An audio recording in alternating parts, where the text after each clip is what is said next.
Jonathan, I was just going to start off with a few questions about yourself. Sure. Doing the research on you, being one of the things I found out when I was doing some research on you is that you're actually a self-taught um, artist, and I couldn't believe that you didn't get professionally trained. So how did that start? Like, where did the love for that Oh, graphic thanks, design man. come from?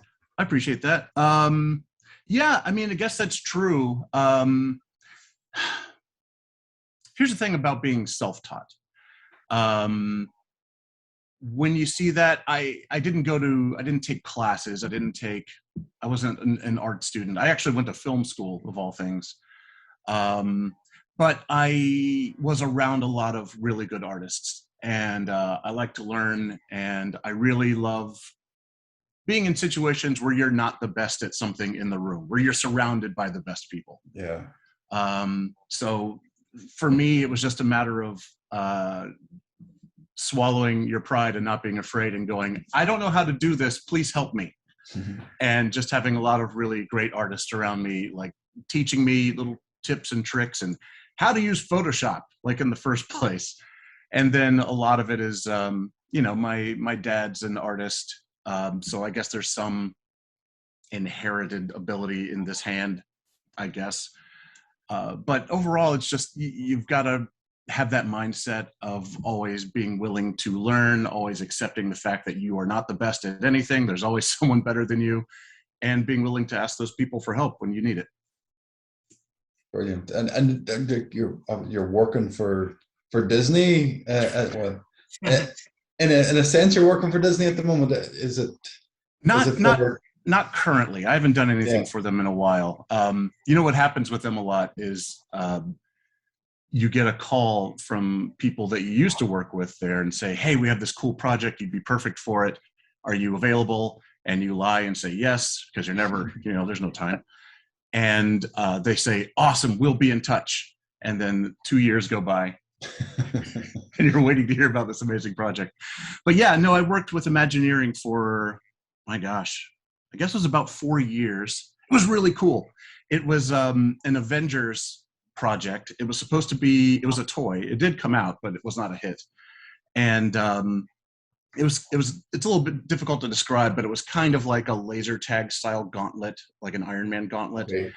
And there were figures that came with it, and you could interact with the figures, and there was also an online component. I knew while we were working on it that it was not going to go over great because it was so difficult to explain. I remember when the product actually shipped and was at Toys R Us back when that was a thing, going there and seeing it behind the counter at the electronics section and saying, hey, I worked on that. And the guy was like, oh, well, what is it? And I tried to explain it. It was like 10 minutes and I could see him like drifting off and leaving. So that was bad. But the time there was really fun. I was only supposed to be on for about, I think it was like a 3-month gig. And I believe originally I was contracted as, I guess, an experienced designer. And the first phase of any Disney project, and I kind of use this in my own projects now, is called the blue sky phase, which is anything goes, no bad ideas, just write up stuff. And we knew it was going to be an Avengers licensed toy, but no one knew what the toy was going to be. We also knew it needed to be interactive. So for about 3 months, my job was to wake up in the morning, go sit down and think, what would be a cool Avengers toy? And just write it up and send it in. Like, that was my job. It was the best. That's a So, dream come true. Like. right? It was crazy. So eventually they landed on something, and I realized that the design phase of the project was sort of dying down, and I wanted to stay on because it was really fun. So doing some quick thinking, I told the right people that, oh, by the way, I also draw. I'm also an artist, because they didn't know that, knew me as a designer. And they're like, oh, cool, send some stuff. I sent some stuff, and I was already kind of in with the team, and they knew me anyway. So I got to transfer to the art side of things just as the design phase dropped out. And I got to stay on as an artist for like the next, 4 years. And that was really, really fun. Epic. Cool. Yeah. And did you get to work on anything at all? Maybe Disney on maybe Marvel, the new interactive. None of the new stuff for me. my tenure sort of began and ended with that one project. And there were other things, like the capacity that I sort of am on standby with Disney these days is very interesting. I didn't even know it existed as a position, but it's a concept artist for internal projects. So when someone launches a project at Disney or whatever, or Marvel, all the millions of titles that they own, someone needs to draw up the concept art to pitch that to those guys' bosses. So that's where I come in. So storyboards, concept art, just like if trying to think of an example that's not real so I don't get sued.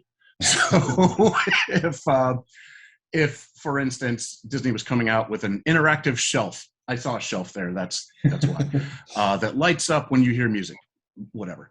Someone needs to draw that and do a quick write-up of it and hand that in, and there's a lot of iteration that goes on, and then when you're done with your job, you basically never see it again. Like, you know, it'll show up maybe a couple years later and you get to say, oh, I think I worked on that. For instance, I worked on the original concepts for the Toy Story land at Disney World, you know? So just doing like rides of like giant building blocks like falling over as the ride goes through it, that kind of thing. I think me and a partner of mine also did the Tron ride. It's not here, it's at Disney Hong Kong. But so that's the cool thing, is like, actually the only cool part is being able to talk to you guys about that. Because the artwork isn't mine. I don't own it. I'm not allowed to show it, and they'll never show it. So it's like it never happened. Is that frustrating though? Like, you know the way, you know what I mean? There's so many good projects you can put on a table, and then, you know what I mean, for years you don't see them, or you might not see them at all. Is that a frustrating thing? Because look, there's so many gifted people out there that have put so many good things on the table, and it just they don't project. You know, it's crazy. That is a very good insight, Jerry, and very accurate as well. Yeah, there's a part of me that's dead inside for sure.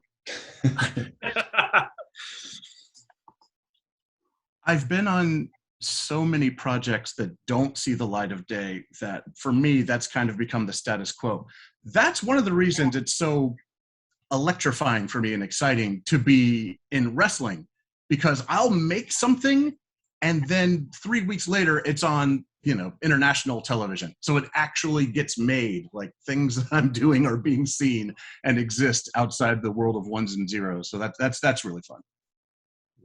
Cool. And now that you're working on the Our Heroes Rock project, it's something that you're going to get to see concept, you know, come to life. Like, you know, and I know you were a few months back, you had a goal to reach for the first episode. I know you've doubled that goal that you had set out now. So, you know, how far along in the project for the Ruby Bridges? So here's here's a trade secret. We sought out some advice for the Kickstarter because, you know, as with any project, you just don't know the interest levels. You assume people will be excited like you are, but you never know. So Kickstarter is sort of an all or nothing deal. I don't know if you're aware of that. Like, if you don't hit your goal, you get nothing. Yeah. So we were advised to lower our goal quite a bit just to make sure that we actually hit something, that we got it. So when we doubled it, that was a huge success. But actually, it was kind of bringing us up to what we actually needed to make it. So that was good. So yeah, it's really exciting. We're still working on it. To be honest with you, I am the problem right now because it's kind of down to me. We have the song is written and recorded, and I love it. It's really, really good. And we have to keep fighting Big E to not release it because he has no chill. He's so excited and excitable about things, and he gets really enthusiastic, and you get caught up. Well, you've seen him. You get caught up in his energy, and then like everything turns into like, oh, anything can be done, you know. So when the song got done, he was like, let's send it out. We're like, no, it's the only thing that we've got. It's like the most exciting part. Please hold on to it. So that's done. The script is done. Now we are in the process of making an animatic. We're trying to follow sort of the Pixar model of things. Mm-hmm. I think in a lot of cases, you make an animatic as like the very last step before sending it to animation, getting things done. In our case, it's one of the earlier steps because what we want to do is we don't have all the money in the world. So we're trying to be efficient. We're trying to work smarter. So we want to have this animatic up. We want to sit down and just critique it and like just blow holes in it and just sink it if we can, find anything that's weak, tighten it up, add more jokes, fix pacing, delivery, anything you can do to make it better. We want to do it while it's cheap. And I'm basically drawing everything. So, because I'm free. So, once that's done, I'm still in the middle of that. It's a huge undertaking, but once we're done with that whole process, we've got an animation house on board standing by. Something's awry. They're amazing. You should go to their website. Their stuff is awesome. And we'll hand it off to them, and then we're sort of off to the races. As far as timelines goes, definitely not this year. We're hoping to have it out by February of next year, which would be great timing in terms of like it being Black History Month and it being 1 year from when we actually started the Kickstarter. It would be really nice. You never know. And have you got studios, or have you looked at pitching it to studios to pick it up and release it? So we've got kind of a two-pronged approach that we're using right now. And there's a very specific reason for it, which I'll tell you. On one hand, you guys are creatives. I'm sure you've been through. Jerry, you mentioned being frustrated. Yeah. That felt personal. You have projects that haven't seen light of day. Am I right? Yes. And it sucks. It's the worst thing when you feel like your best work is just sitting on your hard drive and no one's ever going to see it. That's the worst thing in the world. So I'm sure you've been down the path where you've pitched things to people or you've shared ideas, and I feel like one of two things happens. Either, no one actually outright says no to you. That would be great. It would be wonderful if people just said, I'm not interested, feel free to move on. Instead, they go, that's really cool. Let me know when you've developed it more. And it's a dead end. They want nothing to do with it, but everyone's afraid to say no in case it turns into something.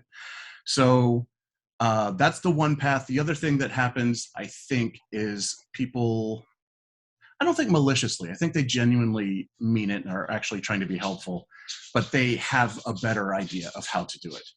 This is my dog. I'm sorry. Hey, get out of here, toenail. Up, up.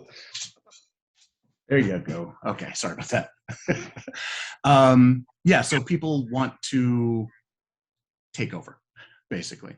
And the whole point of having a project of your own is you finally getting to tell a story the way you want to, for good or ill. Maybe you're the worst.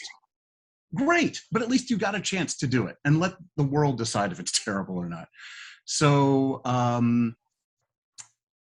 we have this mentality of wanting to tell a story our way. And because it's about, a very storied past, and like there's racial sensitivities to keep in mind, and we're also dealing with a true life historical figure. There's a lot of things that you have to do very carefully, and we're trying to really keep tone in mind, and we're trying to walk a very delicate line, and that we're all sort of afraid of letting someone else try to do that and turn it into like the Ruby Bridges show, something terrible and distasteful and gross. So we're doing that. As far as pitching goes, we are in the process of talking to, we've talked to some production companies, some famous ones. That was kind of neat. To try to get this thing, how do I say this? To try to get it a home and occupy its slot. And what I mean by that is, no idea is completely unique. I'm sure other people have had a very similar idea to this. It's the execution where you shine. It's the execution that differentiates your project from other projects. So I don't think anyone else will nail our execution. And I personally think our execution is going to be excellent.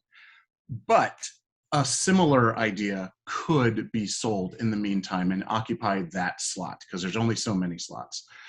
So in order to sort of mitigate the risk of that, we are talking to producers and some distribution companies trying to pitch it and get it, put a flag in the ground there, so at least no one takes the Our Heroes Rock slot before we're ready to roll out, if that makes any sense. Yeah. Hey, if you're looking for long answers, you came to the right guy. It's been a long time coming, though. The people that you're trying to focus on, especially Ruby, just like such a harrowing, story for her to go through that kind of stuff. Back then, unfortunately, back then it seemed like the common thing to do. And it's up to people like yourselves and Big E and Andreas Hale, to make sure that it never happens again, and people learn from the history, and that's just the way it should be done. Thank you, man. And you're totally right. It's again, just when you talk about tone and you talk about walking a very specific line, I'm sure you've heard us talk about this before, but there's nothing worse than an educational show.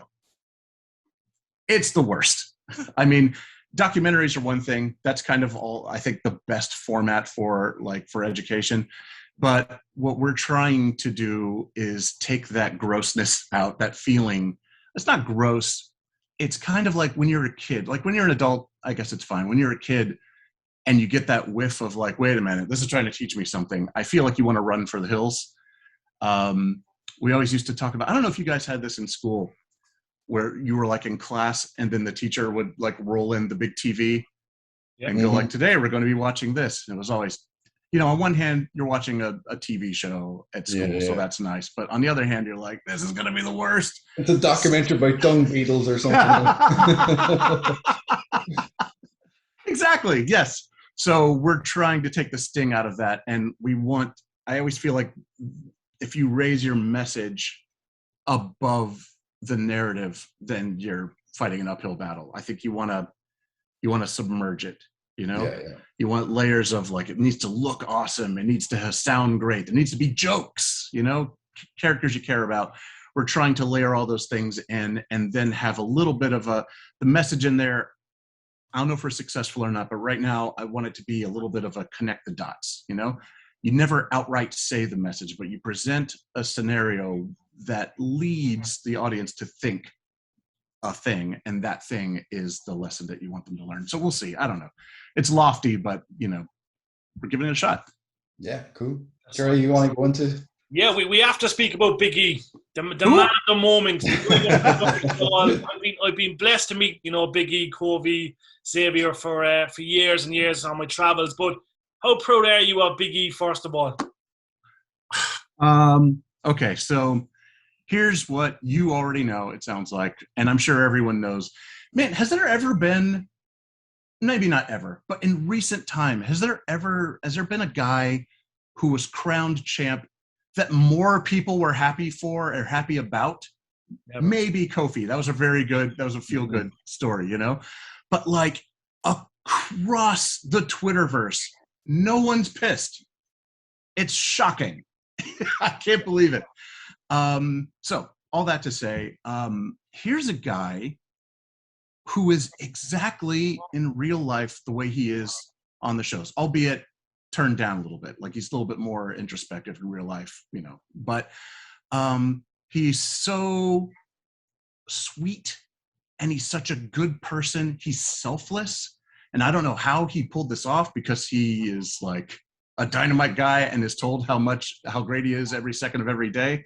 He's humble. He's just a genuinely nice person who wants the best for everyone around him. And so knowing that and knowing the path that he took to get here, when you talk about being proud, it's off the scales. This is a guy who deserves this. This is a guy who deserves all the accolades in the world. Honestly, I feel like it's not enough. I feel like I'm like, okay, yeah, you got a belt, but what else can we shower on this guy? Because he really, really deserves it. He's the kind of person who, if he won the lottery, all his friends are rich. You know what I mean? Like he doesn't keep anything for himself. He and all the energy he gets, he turns around and pushes back out into the world, into the community, into the universe, to the fans. He's just a killer guy, and I couldn't be happier for him. We have to speak of costumes and the way they look. Look, on Twitter, it was trending. And that's all down to you and your genius ways, and your outlook, and the way you know how to go about things. What's it like being involved with the New Day, and obviously making them look extra good in the ring? There's a door back behind me that's closed on purpose because I don't want you to see how terrible a nerd I am. But if it were to slide open, it's like just a room full of action figures. Like, it's ridiculous. It's too many. I'll take them off you. Okay.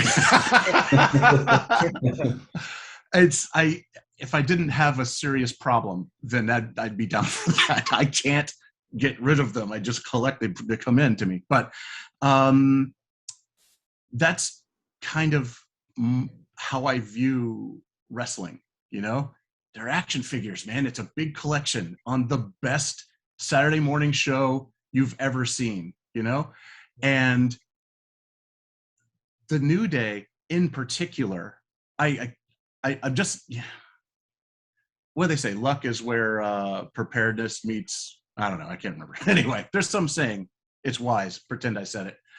I feel lucky that I am in with the New Day for a couple of reasons. One, they're incredibly imaginative. There's no ends to what they'll try. Well, you saw the stilts thing, right? Yeah. like it didn't go through just because Kofi didn't want to hurt himself. But the fact that they had that idea, the fact that Woods wanted to be She-Ra, not He-Man, he wanted to be She-Ra, and I was down. Like, I wish that had happened. All the things that they wanted to do, being popsicles, being the color by numbers, like all those things. They're willing to try anything. And so for a guy like me, it's really, really fun because the sky's the limit. And unlike a lot of WWE superstars, they change their look like every couple months. Yeah. So I feel like I'm never bored. Like, the fans are never bored. For me, the toughest part is just like, you don't want to repeat yourself. And you always want the next one to be better. And I don't feel like we've had a perfect ascension. I don't feel like every piece of gear has been better than the last one. There's some dips, there's some rips, but I think overall we're trending upward. And I think the gear's like getting more refined, and like like I'd say like maybe a year and a half ago, I can't remember which set it was. I should have had this open and been prepared, but like we sort of turned a corner creatively, and I'm working in kind of a new style. It's a little influenced by like the MCU style things with a lot of overlapping parts and light piping or whatever, and I am really into it. And it's been really fun playing with that medium and expressing all these different homages through wrestling gear, which is, I didn't even know that was an industry. I'm excited to be a part of it. We were only saying the other day, like myself and Joe, maybe you should have a little chat with Vince McMahon and design a new Titantron or do something crazy for the stage, because as you say, anything you touch is absolute. You can't put a price in it. It's incredible. So who knows, maybe you can have a little chat with Vince down the road and say, look, Vince, I've got some ideas, we could do this, we could do that. And who knows, maybe you could just change the game completely for them as well. Man, I would love that. I would love it. I'll tell you, man, wrestling in general and the WWE in specific is unlike any industry I've ever worked in. I don't understand it to this day. It's the Wild West. There are times when, like, you'll do a design and it's supposed to be a one-off, and then they will match the arena to that design. Yeah. And it's shocking because you don't know that's going to be the case. And you're like, if that was going to be the case, I would have provided you with some high resolution images that you could use. Like I believe the current backdrop for what's the backdrop for E when he comes out now? Is it the silhouette? It is. Yeah. With the big meaty men slapping meat. Yeah. Words in it. Yeah. So that was just supposed to be for a t-shirt. And here's the other weird thing. I very rarely work for WWE proper. I generally work for the guys, or all the. I have several people that I work with. The New Day is, of course, our most high profile, like super successful group. But very, like on maybe 5 occasions, maybe 4, I've actually worked with WWE proper and like signed a contract with them. And that's just for like merch. It was like just for t-shirts, you know? Oh, and Big E's side plate. I designed that too. The one for his belt. Yeah. That was the poster you had, or the picture after he won the title, that the graphic you put up on Instagram. Oh, yeah. That blew up as well. That was everywhere. I was shocked by that. I would have taken more time if I'd known it was going to trend.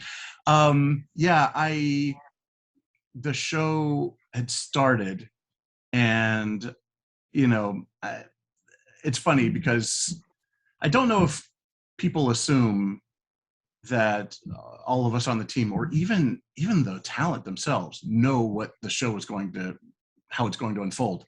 A lot of times they don't. No. And most of the time we don't.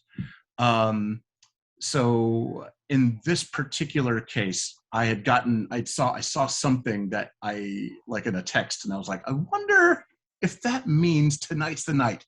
Let me be ready just in case. So while the show was on, I was like just trying to whip up this image really quick just to have it.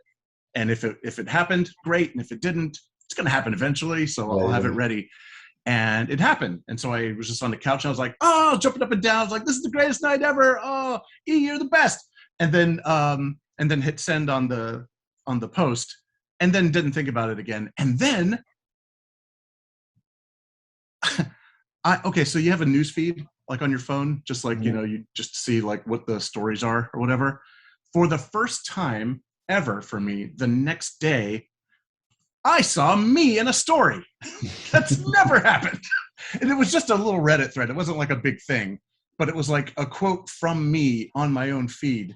And I was like, wow, if there was any monetary value to this at all, this would be wonderful. Good times. No, there's big things to come. It's what can I say? You're a man with many talents, but like the future, I can only imagine what's going to happen this time next year if we chat again. There'll be so much more to chat about. Like David, you're absolutely starstruck. It's rare we get starstruck, honestly. Oh man, we love your work. Your work is phenomenal, and I'm hoping that, I know you had a screenplay a couple of years ago. You know, I'm hoping someday that will be turned into something else. Yeah, that ties into the whole film school thing. Yeah, that's right. What was it? Sleepover, probably. Sleepover, yeah. Yeah. You know, it's unfortunate. Yeah, that's a good script. It's a little horror anthology, and I wrote that while I was doing a lot of Disney work. You know, like, you know, you've got 2 sides to your personality. So while you're working with Disney, everything's very clean and everything gets passed through lawyers, and you can't say this and you can't say that. So at night you're like, what do I do with all this darkness? So I put it into that screenplay. And it's a good little story, but unfortunately, over time, I've seen a lot of aspects of it show up in different projects. You know how it goes. You guys know. You already know this story. You've done this yourselves. I'm sure. Somebody's reading your mind. Yeah, I'm sure at some point some movie came out and you went, that was my idea. Yeah, all the time. What was it? Whoa. What was the last one? Jeez. What was it? Nah, blank. Mind blank now. Gone. Oh, well, that's probably healthy. Yeah, they've taken everything. It's all gone. What was that Hugh Jackman movie that just came out? Reminiscence? No, I haven't seen it. Oh, good. Because that's mine. Our cinemas have been closed the last 2 years, unfortunately. Yeah. That was, I hear you. I haven't been to the theater. The last movie I saw in theaters was The Invisible Man. Remember that from 2019? Was the last thing I saw. Yeah. Reminiscence, I believe, came out straight to HBO Max. So that's how I saw it. And it wasn't a big hit. I don't think it would have been. It's kind of cerebral. But that was my idea. But I'm glad you haven't heard of it, because that means I could still do something with it. Excellent. John, it's been an absolute pleasure talking to you. Like George said, we would definitely love to do this again in the future. I can see how far along things have come and see what else you're working on, and see if you've designed a set for WrestleMania yet and what the plans for the future are. Oh, anytime, guys. Thank you for having me on. This was really fun. I'm sorry it took so long to schedule. Not a problem. It was all worth the wait. Ah, shucks. Shucks. But yeah, let's do it again. I'm in. Definitely.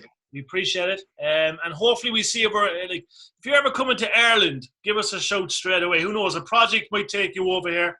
If you're here, we'll take you all around the country. There's no doubt about that. And we'll make sure you're well looked after. Oh, that'd be amazing. You're unfortunately, I'll probably take you up on that. You'll be like, oh no. Okay. We're glad. He actually called. This is the worst. Not at all. Not at all. But no, we appreciate it. As I said, look, we'll have all the links for all the projects available on the video as well. So you're a gent, and we look forward to speaking to you in the near future yet again. Oh, thanks, fellas. Looking forward to it. All right. Have a good day. Thank you.